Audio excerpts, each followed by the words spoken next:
You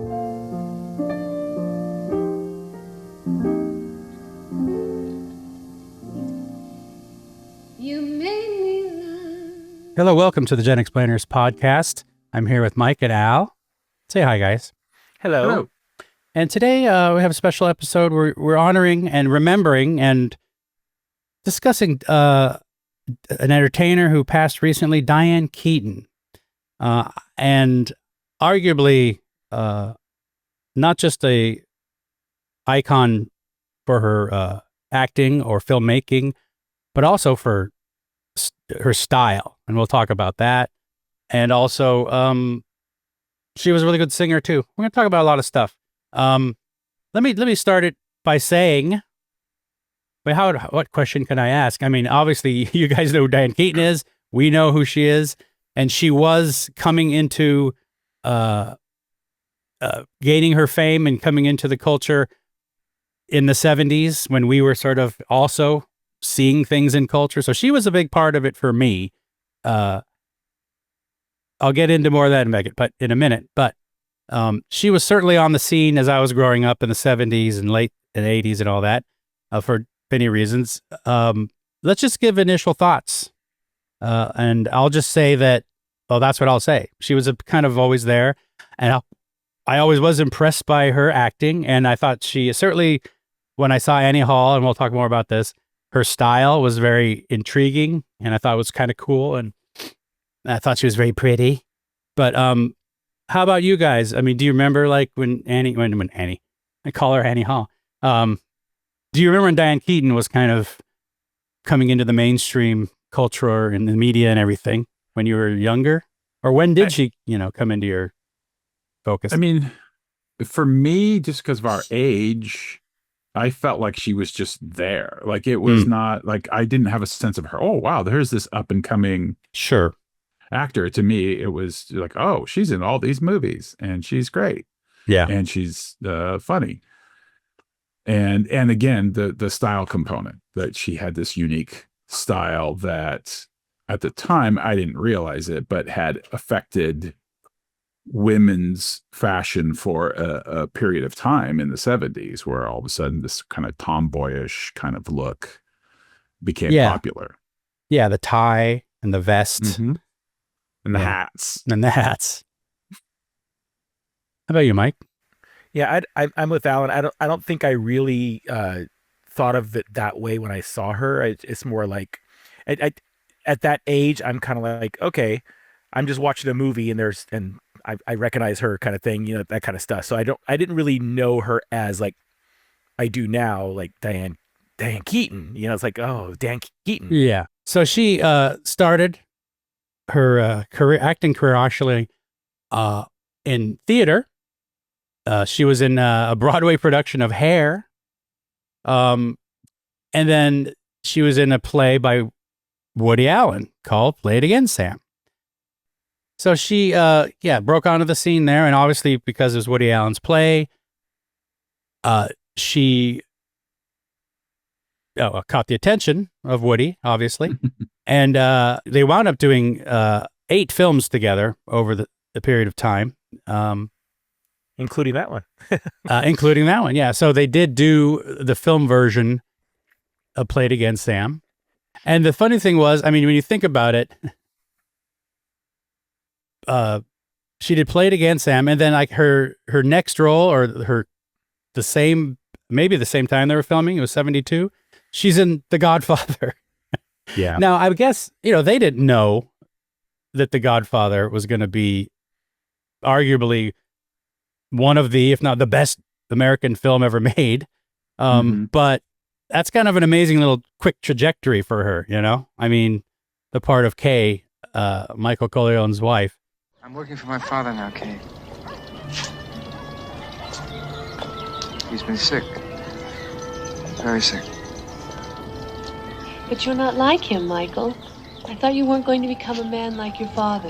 That's what you told me. My father's no different than any other powerful man. Any man who's responsible for other people. Like a senator or a president. Do you know how naive you sound? Why? Senators and presidents don't have men killed. Oh. Who's being naive, Kay? Yeah, and it's really iconic. And I think that word's going to come up a lot for her because she really is an icon. She was in every single one of the Godfather films as well. Yeah. But then basically she did a lot of movies, but Woody Allen movies is where I first saw her in a Woody Allen movie. I know that. It wasn't The Godfather. I was too young, but I was 5 or something. 4. But I think I'd mentioned before in the podcast that I was brought to see Annie Hall in the theater by my mom at the age of 9 or 10. And I don't, that's 70s parenting. And I was like, I watched it and I didn't get half of what was going on, sure, obviously. But I thought it was quite funny. And I did remember her as, again, her style in that movie is sort of the beginning. I mean, maybe she already dressed that way because, Woody Allen did write the part for her. And I think put a ton of her in it to showcase this personality that I think he was just blown away by. I remember reading something this week that he wrote that as an idealized, Annie Hall is an idealized version of Diane Keaton. Yeah. And as far as like personal impact of that film specifically, again, seeing it in the theater and seeing it subsequently on video, for better or worse, I have to say that that film probably imprinted on me the idea of an adult relationship between a man and a woman. Well, good for you. Good for you. And to me, it's like, oh, okay. So, it's okay. You're neurotic. People are neurotic and don't do anything that makes sense. And everyone gets driven crazy. And it's a lot of like, and again, sure, that's part of it. But I wasn't watching like, Somewhere in Time and thinking that's how relationships were. If only. But I mean, I think, for better or worse, like I said, I think it really affected my ideas around relationships. It actually explains why every woman you've ever dated, you tried to make a lobster dinner for her. Yes, exactly. And they all said, la-di-da, la-di-da, la-la. Mm-hmm. Well, let's talk about the Woody Allen movies. I mean, I know you guys, and I know we're big Woody Allen fans. We're not going to talk about the yucky stuff. We'll leave that for another podcast. But there's no denying the effect of Woody Allen on my sense of humor and my development of sense of humor and my enjoyment of his sense of humor. And she was in most of my favorite movies by Woody Allen. And I'll mention the ones she's in, if I can remember them all. Certainly, Play It Again, Sam. And then she was in Sleeper. Mm-hmm. Love and Death, which might be his funniest comedy. It's possible. Annie Hall, Interiors, Manhattan, and Manhattan Murder Mystery much later. That was going to be Mia Farrow, but there was some trouble in the marriage. So Diane came. Oh, sorry, I was supposed to talk about that. Anyway, yeah. So those are some good movies. Let me hear your Days. Oh, that's right. As the singer, she had a cameo in Radio Days, right? So Play It Again, Sam. What do you guys? We'll just quickly go through the movies. Play It Again, Sam. What do you think of that movie? Enjoyed it. Haven't seen it in decades, so don't remember a lot, except that I really thought it was funny and I enjoyed it. Yeah. Yeah, I think I saw it with you, Matt. You had a copy of it, I think. At some point, I watched it over at your house, and I just remember quoting it quite a bit after. I haven't slept that well in years. Is it noon yet? No, it's 7. 7? Didn't realize it was so early. You were fantastic last night in bed. Oh, thanks. How do you feel now? I think the Pepto-Bismol helped. What were you thinking about while we were doing it? Willie Mays. You always think of baseball players when you're making love? Keeps me going. Yeah, I couldn't figure out why you kept yelling slide. Yeah, so that was his play. It was kind of play-like, and it was like, she didn't have, she wasn't written. Her character wasn't written. She didn't have a lot to do. I'll put it that way. But the next couple, her character and her, what she had to do in them became much more interesting and deep. And Sleeper, she's the woman in the future that Woody Allen, who's, been transported to the future from the 70s, meets up with. And she's very good in that, too. There's some really funny bits in that. Nose. Yes, I know. I was right here. What are we gonna do? We got to radio Erno immediately. Now's the time to strike. The leader is suffering from a terrific handicap. He has no head or body. We're not fully prepared. It doesn't matter. They're in a state of chaos. If we strike quick, we got him. Okay, give me the radio. I dropped the radio. You dropped the radio? It fell out of my pocket when I was hanging outside the... Fell out of your pocket when you hang outside the... Will you stop repeating everything I say? Will you stop repeating everything I say? Get a grip on yourself. We gotta stop him. All right, well, look, there's only one way. We got to steal a nose. How? I don't know. I never stole an organ before. Wait a minute. Yeah. I got an idea. Yeah. The nose is in the operating chamber, right? Right. It's in the operating chamber, of course. We go to the floor below. The floor below, yeah. Cut a hole in the ceiling. A hole in the ceiling, Big good. enough to slide through. Right. But we slide Come up under the nose. Under the nose. And hide it under my Hide it coat. under your coat. It's a stupid plan. There's no chance. What's wrong? Because it's too subtle. We have no time for that. The one that comes to mind is the nose. Yeah. If you come any closer, I'll shoot this nose. And her line is, he's not bluffing. I've seen him shoot a nose. I don't know. It's just, there's a lot of really silly, funny stuff in that. When they're all slipping on banana peels. I don't know. Yeah. Very Buster. That's his Buster Keaton movie. And then the one after that, I mentioned Love and Death, which I don't know. Tell me what you guys think about Love and Death, and particularly her part in it. She's great. Well, I think I actually saw that movie before I saw the other ones with her. Yeah. So I think Love and Death might have been my first Woody Allen experience with Diane Keaton. So for me, that's one of the ones I watch over and over and over again. I can still watch it today and laugh just as hard. Yeah. So yeah, I mean, I agree with you that it probably is his funniest movie. Because there's just so many memorable lines and parts to it that goes from just regular funny comedy to absurdist. There's like a lot of absurdist comedy in that movie, and it's just really good. And a lot of the way he views the historical context of the movie is really interesting too, and how he works in a lot of jokes about that. You have to know a little bit about the history. Yeah, and literature, some of the jokes Russian and literature. Yeah. If by some miracle I'm not killed tomorrow, would you marry me? What do you think the odds are? To die before the harvest. The crops, the grains, fields of rippling wheat. Wheat. All there is in life is wheat. Sonia, here's your chance to do something kind for a dying boy. But I don't really love Boris. I mean, I love him, but I'm not in love with him. Wheat. Lots of wheat. Fields of wheat. A tremendous amount of wheat. And yet he loves me, and he would make a devoted husband. Not too exciting, but devoted. We'd have a family. Maybe not our own. We could rent one. I could learn to love him. Me, Boris, and 6 rented children. Or would I feel trapped, suffocated, can't breathe? Open a window. No, not that one. The one in the bathroom. The dynamic between the two of them is just like really apparent in that movie. And I think that's the first one I saw with her of his movies. So Yeah. So that is my favorite Woody Allen film.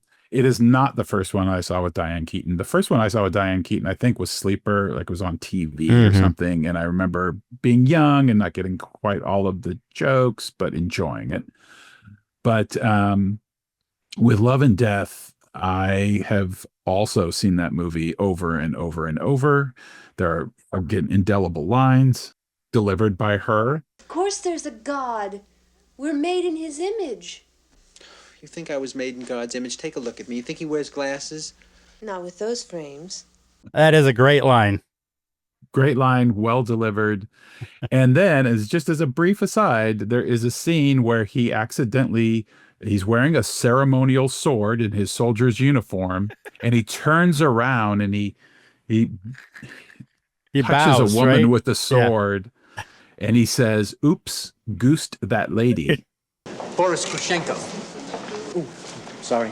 Goose that lady. And it's not Diane Keaton, by the way. No, he it's does that too. But ever since then, every time I bump into something, even if it's a door or a person, I just think or sometimes say, oops, goose that lady.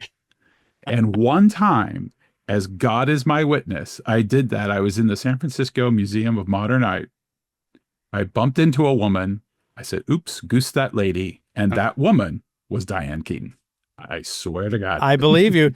Julie reminded me this morning, my wife reminded me that we bumped into Diane Keaton at the museum at one point as well.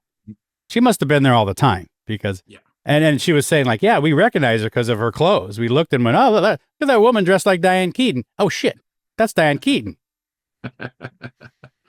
That's hilarious. You goosed Diane Keaton. I literally goosed Diane Keaton. That's awesome. Okay, let's go to Annie Hall. All right. Anyway, this is the breakout. I mean, breakout movie. She was nominated and won the Academy Award for it. The winner is Diane Keaton and Annie Hall.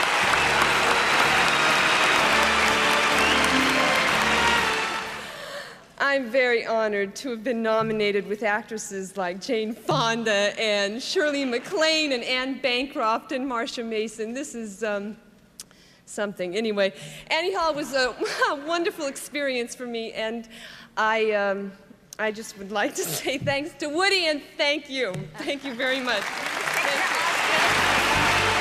Love and Death's the funniest movie. I think maybe Annie Hall is my favorite movie. Over Love and Death even, just because there's a little more meat to it as far as like subject matter, but it's a classic. It won Best Picture as well. Well, it is considered actually, I think, I remember reading that it was one of the, I think it was Premiere Magazine or Entertainment Weekly, or one of the movie magazines said that it was in the top 10 Best Actress performances of all the Best Actress performances. Diane Keaton in that role. And she is, it's interesting because I was, not to digress too much, but I was thinking as we were approaching doing this, that like, it's funny that we're doing a podcast about Diane Keaton and not Robert Redford, because he was a bigger star. Like he was a Hollywood legend. Yeah. But she is an icon in her own way. And it's that you can see this through line of her personality and her uniqueness throughout most of her I haven't seen all of her performances, but the ones I have seen. Yeah. And that really comes to the fore in Annie Hall in a way that to a larger extent than it does in the other movies, perhaps because it was written directly for her by Woody Allen. Hi. Hi. Hi. Hi. Oh, hi. Hi.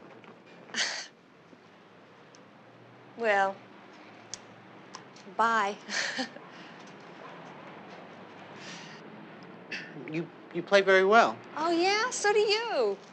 Oh, God, what a dumb thing to say, right? I mean, you say it, you play well, and then right away I have to say you play well. Oh, God, Annie. Well, oh, well. La-di-da, la-di-da, la-la, yeah. You want a lift? Oh, why? You got a car? No, I was gonna take a cab. Oh, no, I have a car. You have a car? So, I don't understand. If you have a car, so then why did you say, do you have a car, like you wanted a lift? I don't know. I wasn't, I got this VW out there. What a jerk, yeah. But, you know, the style, the self-deprecating manner that she has and the kind of quirky goofiness that she has, it is, I think, a unique performance and a unique film. I agree. It's Woody Allen at this point is basically saying, you could do anything in a movie. I'll talk to people. I'll bring in, Marshall McLuhan. Yeah. But it's a fantastic performance. Yeah. I think for me too, every time I see it, I notice something different about it too in what she does, how she's playing really in a genius way off of the elements of like she's playing against an idiot in her character, an idiot, and she's coming up with smarter lines. I think that and so in that respect, she actually is the smarter character, even though she's sort of flighty at times in the movie. She still seems to be the smarter character of the two. I'll be singer. You really, I'll be singing a TV This is star. I'll be Singer. I'll be singer over here. It's all right, fellas. Jesus, what'd you do? Come by way of the Panama Canal? I'm in a bad mood, okay? Bad mood? I'm standing with the cast of The Godfather. You're gonna have to learn to deal with it. I'm dealing with two guys named Cheech. Okay, please, I have a headache, all right? Hey, you are in a bad mood. You must be getting your period. I'm not getting my period. Jesus, every time anything out of the ordinary happens, you think that I'm getting my period. Little ladder, I think one of them may have missed it. So yes, she won Best Actress for that. The next film with Woody Allen was Interiors. Straight serious film from Woody. First one. Is it the only one? I don't know. No, it's not. He's done another straight serious. The Mia Farrow one. Yes, I know what you're talking about. I can't remember the name of it right now. Anyway, I haven't seen Interiors in years. Siri, I mean, I'm sure she was great. I don't know. I don't remember. I can't seem to. I can't seem to shake the real implication of dying. It's terrifying.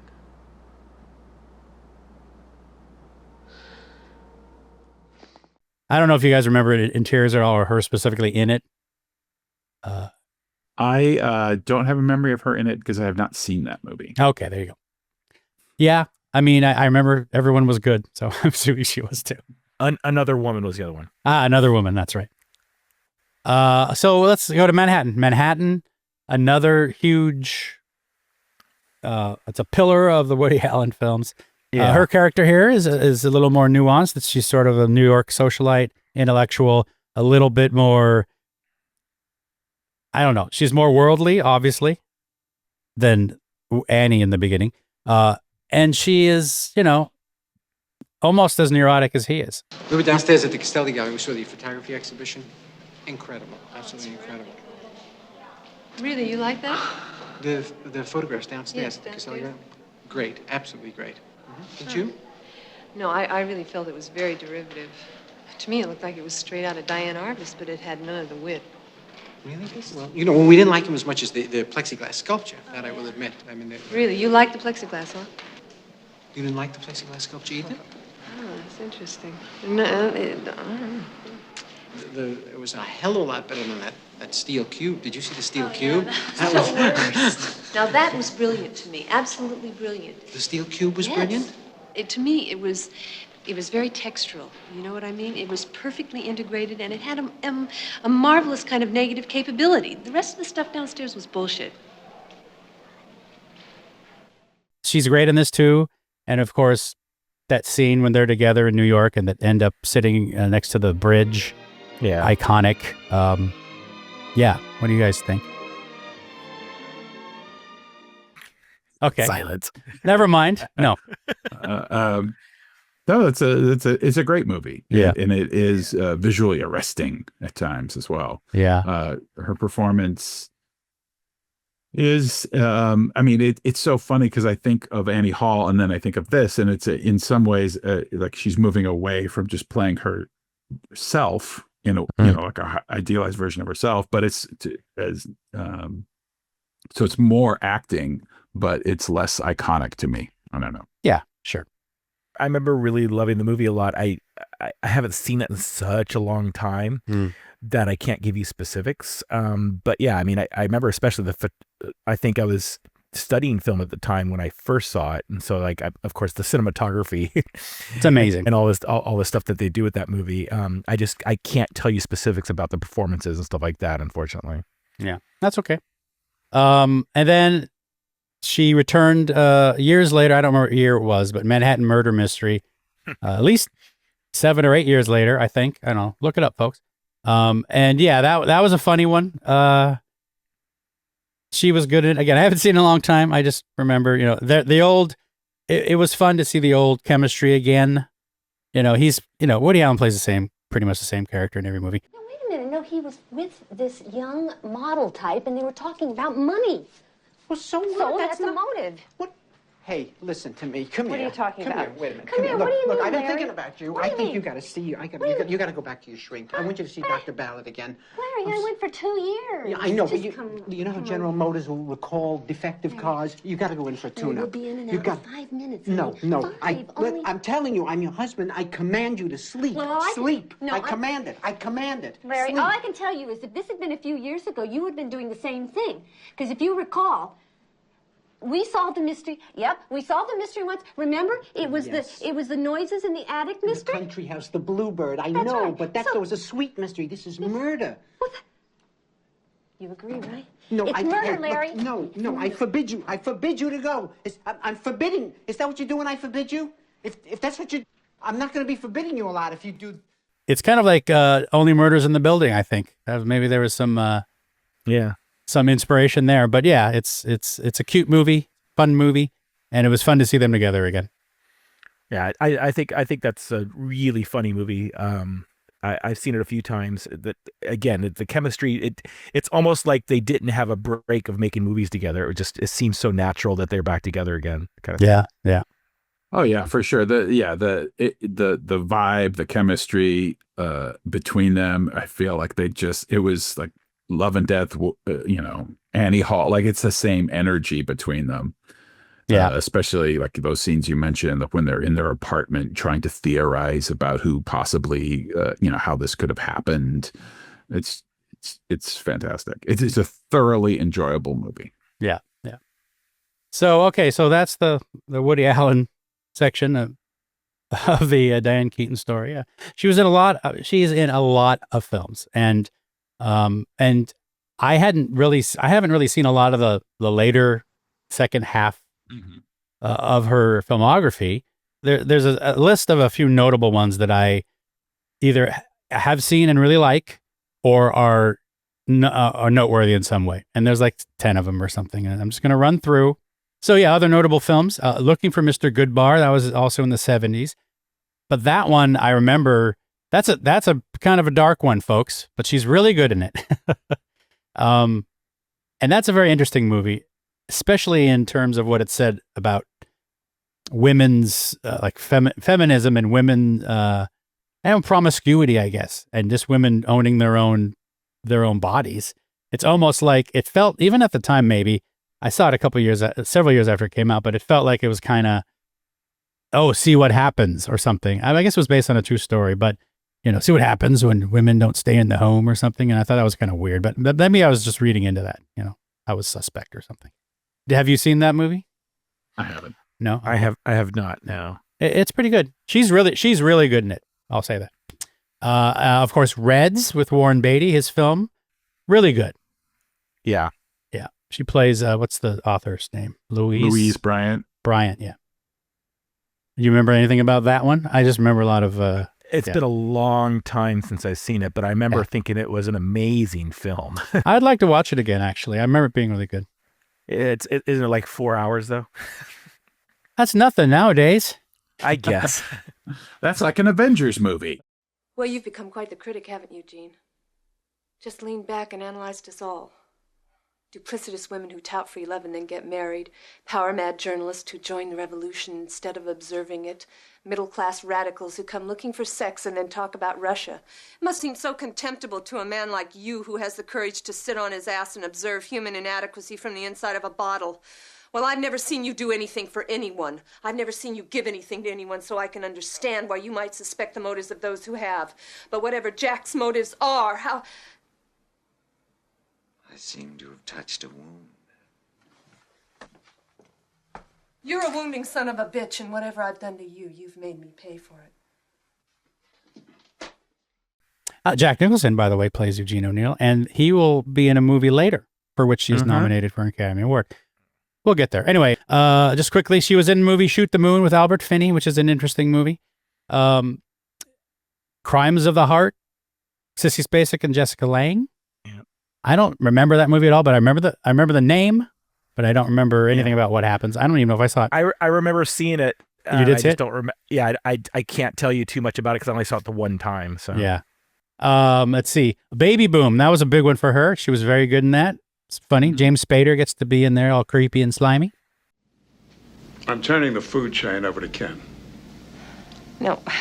This account is too important for us to take any risks. Wait a minute. I mean, we have this account because of me. Yeah, I know that, but you've changed, JC. I mean, you've lost your concentration.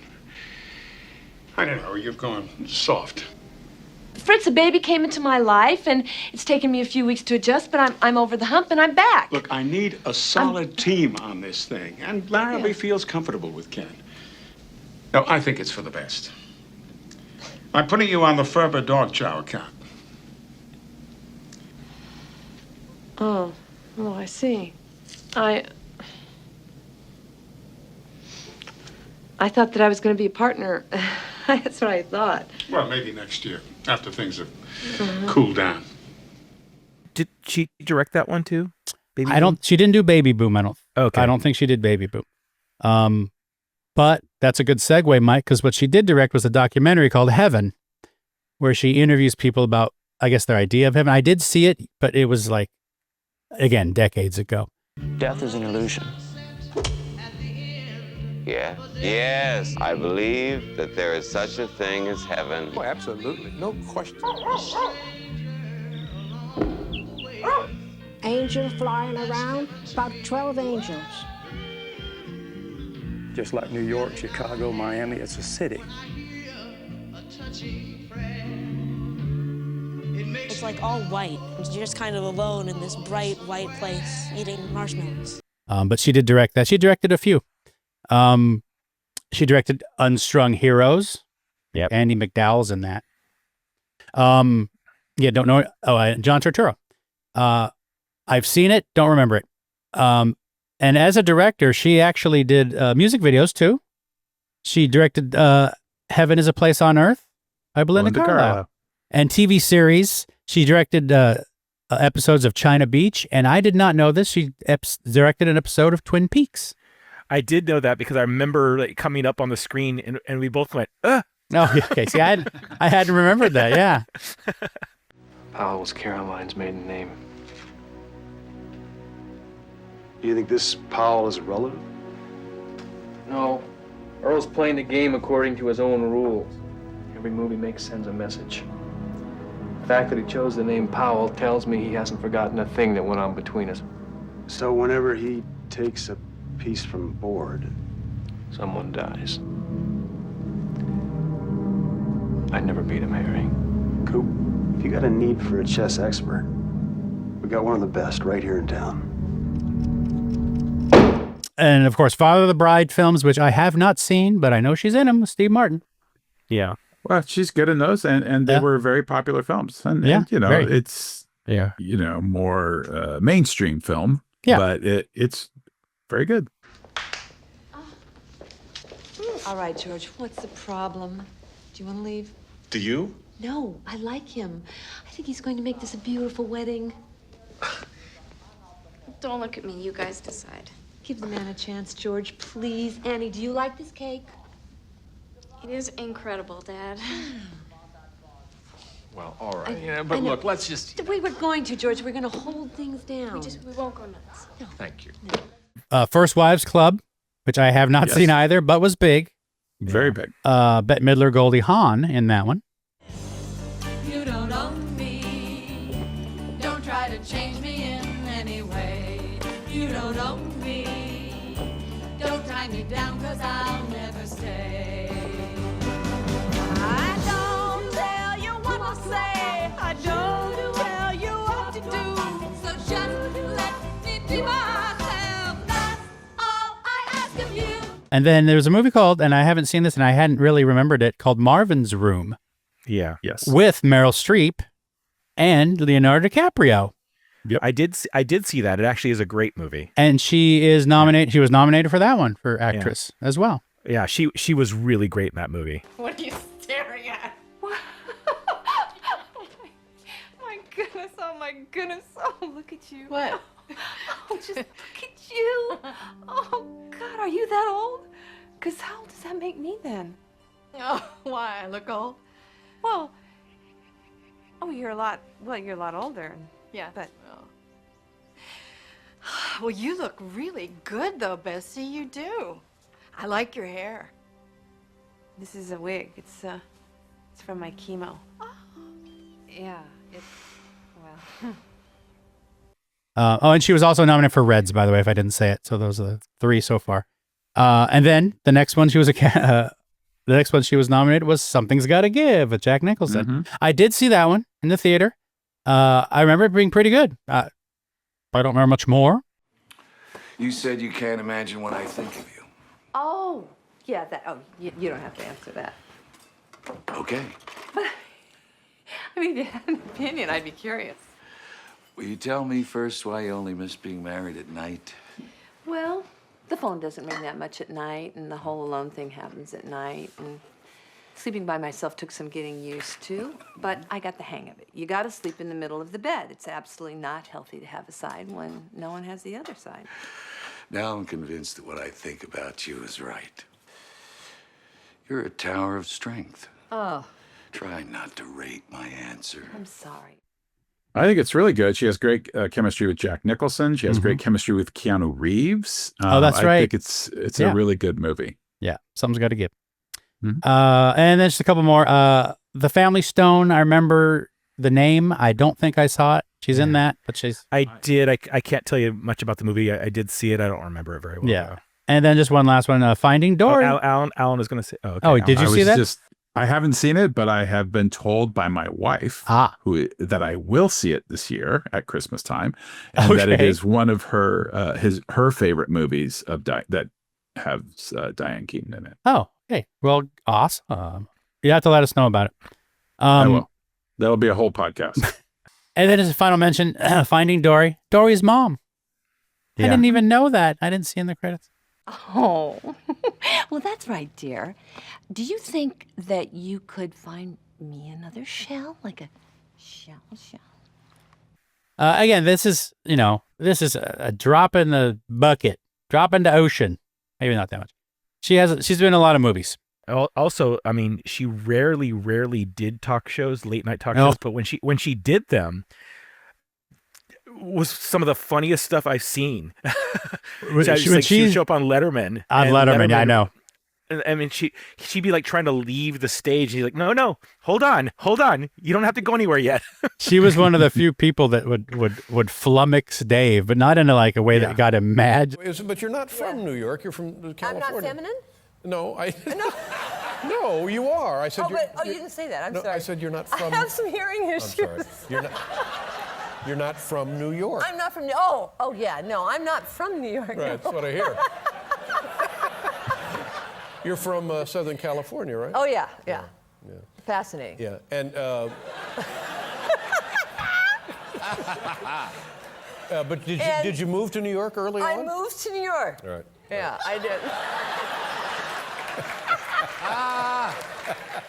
And I think, and she was just playing with him, I think, Yeah. I mean, but not in a Crispin Glover kind of way. No, not like Crispin Glover. No. I would actually just say one thing because we did mention The Godfather, but that she was in all of them. But really, in The Godfather Part 2, I do think that is her finest performance in the Godfather films. I'm thinking specifically, spoiler alert, it's been out for 50 years.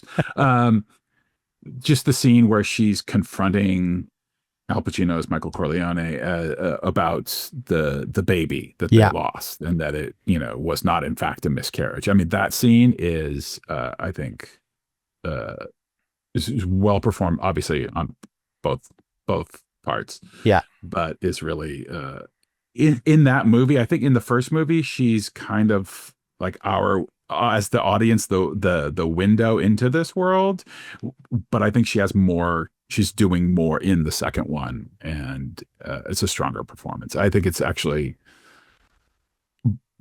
my second or third favorite performance of hers. Yeah, that's a really good scene specifically. She was in Look Who's Talking Now, so I want to put that. Well, let me reorder my favorite performances then. For those of you who don't know, the Look Who's Talking franchise was a movie based on objects and things talking that shouldn't. First, it was just babies. Okay, Bruce Willis, baby. As all a right. baby. But then it was like dogs and things. I don't know. I don't really know. But I think it was then the second one, which is Look Who's Talking 2, was 2 babies. oh, because 2, I get it. I think it was Bruce Willis Hollywood, and you've then- done it again. And then maybe Roseanne Barr Oh, was the yes. other baby. I think you're right. Yeah. I don't know who was talking and Look Who's Talking now. Look Who's Talking now, I think even like refrigerators. There was an SNL skit or something. It was an that SNL skit, yeah. Yeah. It was called You'll Never Guess Who's Talking This Time. Oh, yeah. Anyway, she was into stuff and actually style. I mean, her style consistently, she was always sort of she had her own style, but always sort of cutting edge. And I think she was on the Vanity Fair style. She was on the something. Hollywood issue. Yeah. Where they have like that, you open up the cover because it's actually like a triptych of pictures. Mhm. And she was on that, with, I don't know who else, let's say it was Keira Knightley and all these Yeah. Actresses in Hollywood. She is wearing her own clothes in that. They did not bring it. Like, she's just like, yeah, this is what I'm wearing. She didn't need a wardrobe or dresser. La-di-da.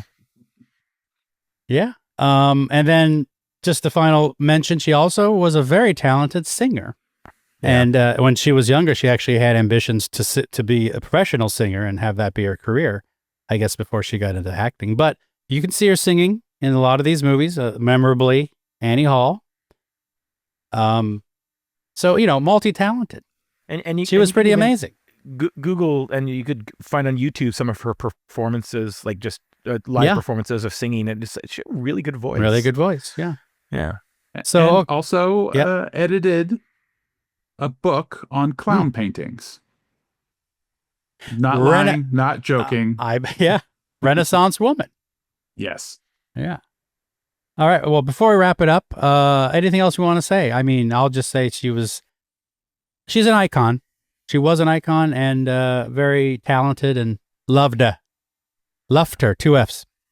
Yeah, and I always got the impression that she also always seemed just like really like a cool person. I don't know why. Yeah. Just seemed very cool. She seemed very genuine too. Yeah. Yeah, I don't think a lot of times, especially with the comedy stuff, it almost felt like she was just playing herself in a way. I mean, I know she was playing a role, but it seemed like she was being herself because when you see her in interviews, she was that way. And so it was like really interesting to see that. So the dramatic roles I look as like more of the performance, and the comedy is more of like, this is who I am. La-di-da. Right. And I think one of the funniest actresses, bar none. Yeah. Agreed. Anyway, there you go, Diane Keaton. Rest in peace. Thank you for all the wonderful entertainment you've given us. And thank you guys for talking about her. And have a lovely day. Say bye. Bye-bye. Bye. Bye. Am I blue? Am I blue? Ain't these tears